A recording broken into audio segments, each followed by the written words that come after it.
Hey friends, if you watched my last video which covered how to identify, harvest, and cure black walnuts, well, this video is the skill set needed to know what to do with them when you get them in the kitchen. Now buckle up, because we're gonna crack the code with this mysterious aromatic beauty, open up to its golden, delicious goodness, and it's gonna leave you wondering why you haven't spent all of your Octobers harvesting this wild food. The squirrels know what's up. Go ask them. In this episode, we're going to go over the cracking of black walnuts because it does require some specialized techniques to get them cracked properly. We're going to go over the sifting and the sorting process. Now that's going to make your life a lot easier. We're going to efficiently sift and sort them. It'll save you time in the long run. And of course, we're going to talk about all the amazing things that you can make with these beautiful nuts. Hello, I'm Sean Rao, host of the Wild Food series, Can I Eat This? All about giving you the practical tools and the skill to go out into the wild garden of nature and harvest some of the most amazing wild edible plants and mushrooms right around you. And also to give you that practical skill so you can take all that wild food, bring it back home in the kitchen, and know what the hell to do with it when you get back home. The last kitchen video that I posted, I received a bunch of comments from you people requesting, pleading sometimes, that I stop for the love of baby Jesus with the swaying back and forth. Gang, I am trying, okay? It is very difficult. It's my natural tendency. When I was a kid, I'm talking like toddler, I would be in the crib and I would rock and sway so hard back and forth that my crib would end up in the hallway, is what I'm saying. My uncles gave me the name Rocky when I was a kid, and that was probably 90% because of my built-in locomotive quality. And the other 10% was probably due to the movie that was huge at the time. Hey, look, my father told me, he said, Rocco, you don't born much of a brain, so you gotta use your body, Now for me, black walnuts, I'm going to arrange my schedule around the harvest of these things. I don't mess around. How much do I harvest every year? That's easy. A lot. Black walnut delivers on so many things. Its promise of nourishment in the form of vitamins, minerals, healthy fats, medicinal value. Not to mention that it can store really, really well for long periods of time if kept in the right environment. I love them. So good. Some people say that black walnut has a kind of acetone quality to it, or like a fruity kind of aroma to it. I think that's true. It's just really, really hard to find a comparison to this. You just have to try it for yourself and see. But I thought it would pair really well with sweet things somehow. It just has that baked good kind of quality to it. First things first, I'm gonna show you how to crack these, okay? So don't crack them unless you're ready to use them. And the reason why, inside this shell is a living organism, okay? The kernel inside is still alive. And once you crack the walnut, it's gonna start to oxidize, the flavor is gonna change. So it's best to leave them in the shell. That way you can store them in the house at room temperature for months, if not years. And then crack them as you need them, okay? You can always put them in the freezer and they're fine, but crack them as you need them. Now in the last black walnut video, we talked about the curing. That was the last part of the video. And basically that is just letting them set somewhere in your house where the temperature is sort of neutral, not too hot, not too cold, not too damp. And just let them store there for at least a few weeks. And that is the curing process. And once they're cured, then you can use them as you need them. But they will store at room temperature if the conditions are right for months and months, maybe even years, okay? So assuming that these are cured, then we can go to the next stage, which is the cracking. Now, black walnuts, like other members of the same family, which includes butternuts, includes all the hickory nuts, the shell is very, very hard, and you can't use one of these crackers here, one of your average nut crackers. It's just, the shell is too hard. It won't work. So we're going to talk about a few different methods Now we'll go with the least expensive method first, which is simply just using a hammer. But the caveat with that is that you need to use the hammer on a hard surface. You can't use a wood block or anything like that because it's going to dent the wood. You can find yourself like a brick or some kind of flat rock to use as a base. The other thing that might make this a bit more practical is to use a towel. Some kind of old kitchen towel that you don't mind getting stained or dirty.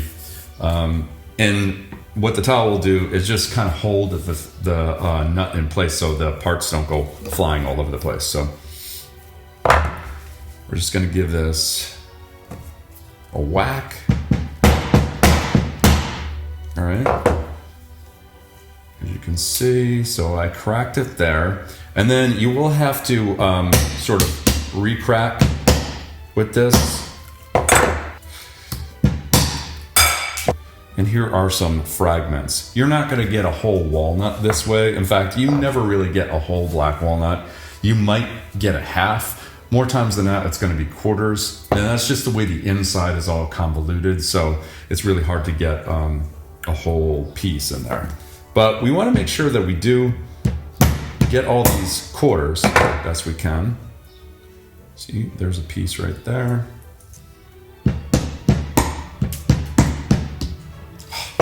I hate this method. I really do. Ow. If you like, or if you love the taste of black walnuts, then I highly recommend that you go out and purchase a black walnut cracker, specifically designed for black walnuts, butternuts, hickories, basically everything in that walnut family you can crack with this puppy. I've tried a lot of them, and some of them are just very slow and impractical. You might as well use a hammer. But this one here, if you can find one like this, and I've seen a few on Amazon that sort of have this design, they might not have this base here, which is really handy. But one like this, I feel, works the best, even better than some of the higher priced models. So what you basically have is a kind of vise in here, okay? And this is your lever here. And this is kind of a unique feature to this one that I haven't seen on a lot of other ones, and that's a shield, which is really, really handy so you don't get those nut meats flying all over the place. We need a bowl that we can fit underneath here. This is the catch here. And then we need another bowl where we're going to put our finished walnuts in. Now, the way this cracker works, and you could wear, sometimes I will wear eye protection with this, although it does have that shield, so it really helps. But the way this works is you're going to put the nut in there. You're going to turn that nut sideways so the ends are east and west. And then sometimes if you get a vise and you can clamp this down to whatever work surface you're working on, it's nice. But for the purposes of just showing you this, you're going to turn over that shield. Boom, cracked. And then you can just hold it in your hand, inspect the nut, make sure it's not moldy or anything is weird about it. If it looks like it's viable and healthy, then you can go ahead and dump it in the bowl. But as you can see, the nut meats are still in there on the first crack, so you do have to go back over them. And that's not a big deal. It's really not a big deal. I just make sure they're re-cracked, and there it is. There's the kernel right there. And by re-cracking these, you're going to save yourself a lot of time in the end by sorting and picking them out with the nut picker. When I process these, my goal with this is to never have to use a nut pick. In other words, you're getting them almost all of the nut meat out with this cracker on the first time, which is why I re-crack those little guys like that, okay? And I'm just going to show you how fast this can be.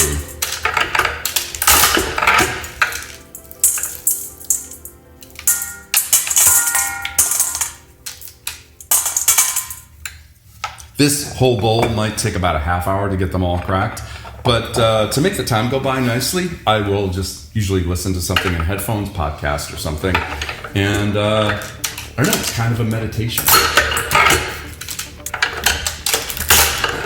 Truth is, Stallion, you can't change who you are. Hey, Apollo, we can't do it no more. We're turning into regular people, you know? That's what you think, Steiner. That's what you think. You see, we were born with a killer instinct that you just can't turn on and off like some damn television set. Yeah, Apollo, I don't know about that, but, you know, I was wondering if, you know, you wouldn't mind marrying me much, you know? Yeah, I don't know.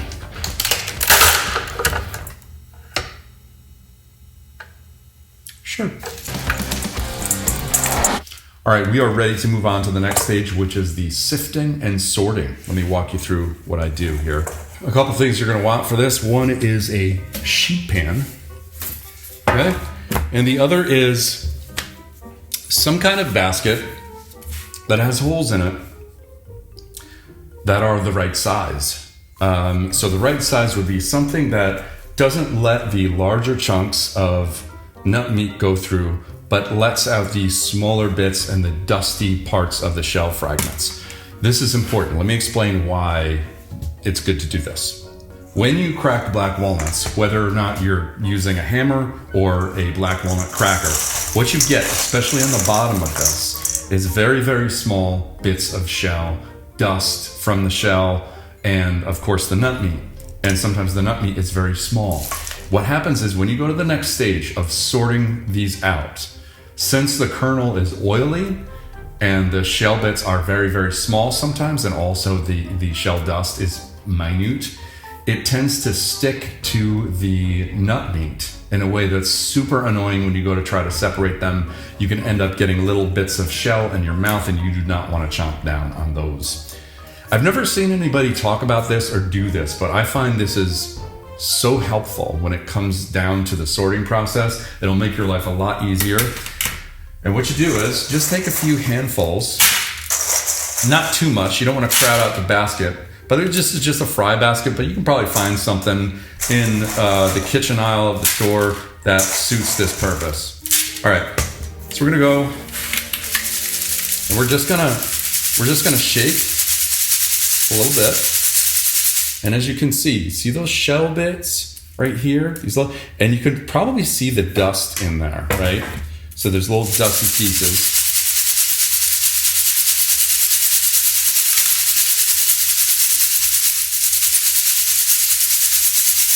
Okay. Now, once I've given that a good shake, you can set that aside for a second and let me just show you. So, yes, we do have little bits of nut meat in here. And you can go ahead and pick those out if you want.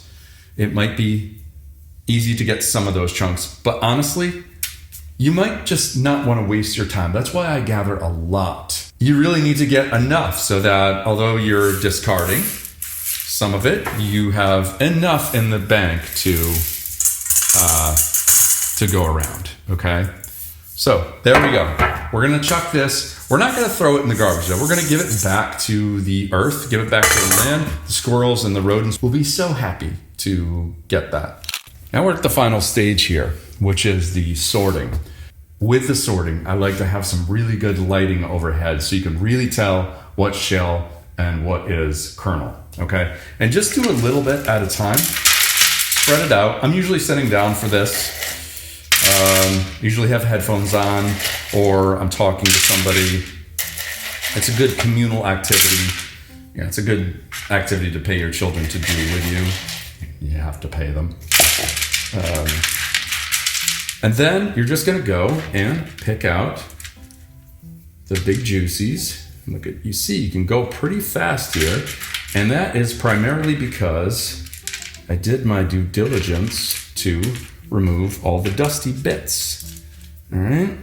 Nobody wants dusty bits. You don't want dusty bits on your nuts. You know what I'm saying? I had a t-shirt that said that once. And you will see sometimes, like this one here could be re-cracked. You can save those re-crackers if you want. If it's obvious. That's a re-crack. This one, got a few more than I thought. I thought I did amazing, but that one. And again, I really don't like using the nut picks if I don't have to. Kind of lazy with that. I'm gonna set those aside for re-crackers. The black walnut was used extensively as food by several indigenous groups of North America, such as the Cherokee, the Iroquois Nation, and the Delaware, just to name a few. Some of these groups would eat them alone with honey, sounds delicious, or maybe pulverize and boil them into soup, where they would skim off the oil and use that in other foods. And some might use them with corn to make breads. Now, as it is with a lot of wild plants, they were not only used as food, but as medicine. The black walnut contains a medicinal but also toxic compound called juglone. That's the stuff that if you get it in your eyeball, it's going to sting. Sometimes the leaves were crushed and applied to areas of the skin that had ringworm. And so we're talking about antifungal properties here, and it was also used as an analgesic or a painkiller for toothaches. Typically, it was the bark, the leaves, and the hulls that were used for medicine. Now, you might not be very interested to know how the black walnut stacks up against its domestic cousin, the English walnut, but that doesn't really matter because I'm going to tell you anyway. Did you know that black walnut has 57% more protein than English walnut? Well, it does. It has 7% more iron, 27% more magnesium, 48% more phosphorus, 18.5% more potassium, 36.6% more vitamin E, and also the black walnut is 66.6% higher in oleic acid, the compound associated with hypotensive blood pressure reducing effects. Now, I'm not saying that English walnuts suck. They are for sure healthy, but how about a little love for its underrated cousin over here, Juglans nigra?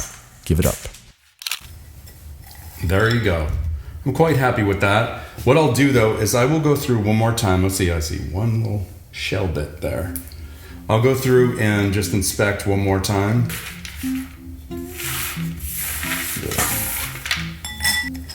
And there we go. Finished. Oh my God. So amazing.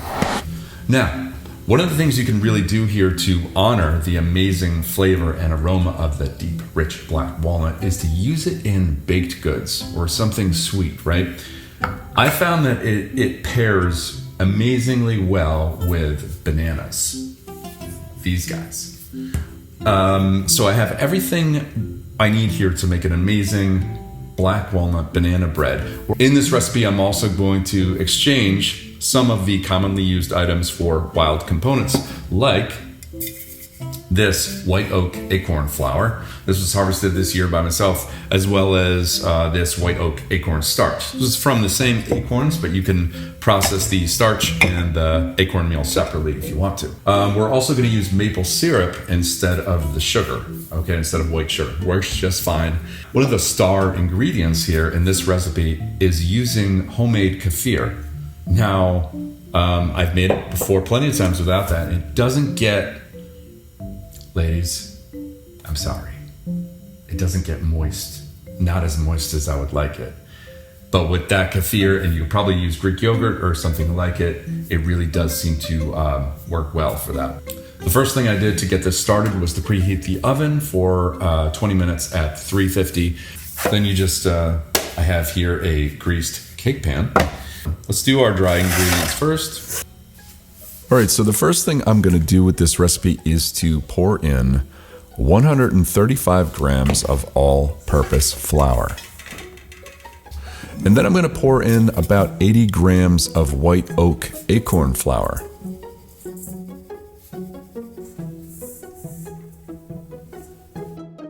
And next I'm adding 1 tablespoon of the white oak acorn starch.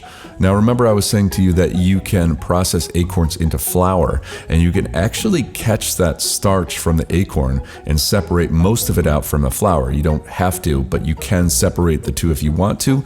For those of you interested in that process, I'll have a separate video tutorial all about acorn processing, so don't worry if you have no idea what the hell I'm talking about here. Now if you don't have acorn starch, then you can simply use cornstarch. Then I'll add 1 teaspoon of baking soda and 1/2 teaspoon of baking powder. Now instead of the common addition of cinnamon in recipes like this, I'm using about 1 to 1.5 teaspoons of cardamom. And I find that this amount is about just right so you can get that hint of cardamom flavor without it overpowering the whole mix. Then I'll add in 1 teaspoon of salt. I'll then take that whole mixture and sift it through a strainer so I can really get all of the dry ingredients incorporated as uniformly as possible. Now in a separate bowl, I'll get these wet ingredients going, starting with a cup of roasted black walnuts. Now I'll usually reduce the kernel size here by chopping up the nuts a bit. This will help spread out the kernels evenly through the bread, and I also think it helps to unlock the flavor of the walnut just a little bit more in there. I use 3 large bananas for this recipe, and I just want to mash them up here so that there's no large chunks in there that sort of get in the way of the bread cooking evenly. And next, in goes 2 large eggs. Then I pour 1 stick of melted butter. By the way, I use salted butter in my recipe. I don't find that it's too much, even with the extra addition of the teaspoon of salt added. Then we have our 1/2 cup of homemade kefir added in here. Now, you can try Greek yogurt or sour cream. The idea here is that the bread will retain more moisture with that addition, and also that the acid in the ferment will react to the alkaline of the baking soda and baking powder to give you a nice leavening effect in the end result. And that's especially important because banana bread is naturally more dense than straight up wheat bread or sourdough. And with the addition of that acorn flour in there, which has no gluten in it, this is especially true. Now I find that a cup of maple syrup is sufficiently enough to make this bread sweet enough without going overboard. It's nice too that unlike table sugar, maple syrup retains nutrients like calcium, potassium, iron, and zinc. So it is a healthier alternative, I think, and just an incredible gift of the maple tree. I'll then measure out 2 teaspoons of vanilla, and I'll stir up all the wet ingredients to fully incorporate everything. Eventually, I will fold in all of the dry ingredients, and just about every recipe here will tell you not to overmix this. You're just looking to make sure that everything is evenly blended. You don't want to see any white patches of flour poking out. And that's it, we're done. It goes into the oven for about 40 to 45 minutes before the next step. Okay, look at that nice rise on there. Pretty good rise. We're just going to cover this so that the top doesn't overcook.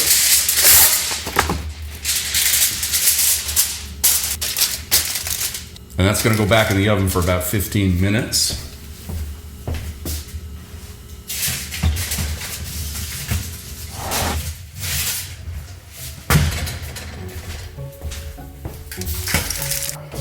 It smells amazing. Okay, all we have to do now is to check to make sure that it's fully cooked in the inside. So we'll just stick this thermometer in there and see if anything shows up on the outside.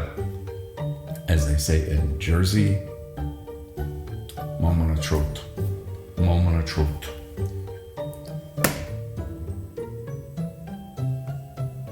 Perfect. Nothing on there. Now, it's very tempting to take this out of the pan right now and taste it.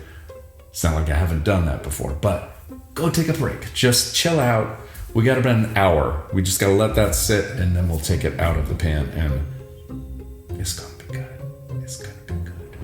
Folks, we are back. Some time has gone by, and I can honestly say that I have sufficiently let this bread cool. I did not molest the bread in any way. That's disgusting. I did not touch the bread before it was done cooling. Let's see what we did. Okay. Oh, that's weird. There's a little space where some bread is gone. I had 6 pieces last night. I did not film it because you wouldn't want to see me like that, folks. You wouldn't want to see me like that. But if you could get down here and just smell this, woo, that aroma of the black walnuts is so powerful and delicious. Now that acorn flour really adds kind of a chocolatey color to it. That's just natural. It's the way it looks. The cardamom we added is nice. It's there. It's kind of like an afterthought, and it doesn't overpower the whole thing, but it's a nice break from the usual cinnamon that people add. Well, that's all I got today, folks. I really hope that this video has inspired you that black walnut is really something to be thankful for, especially with all the amazing gifts that it gives us and the other animals around. Gang, I encourage you to unplug, get outside, and don't just observe nature, but learn how to participate in it. That's why foraging is amazing, because it shows you how to participate in those natural rhythms, because we are human. So let's go be human.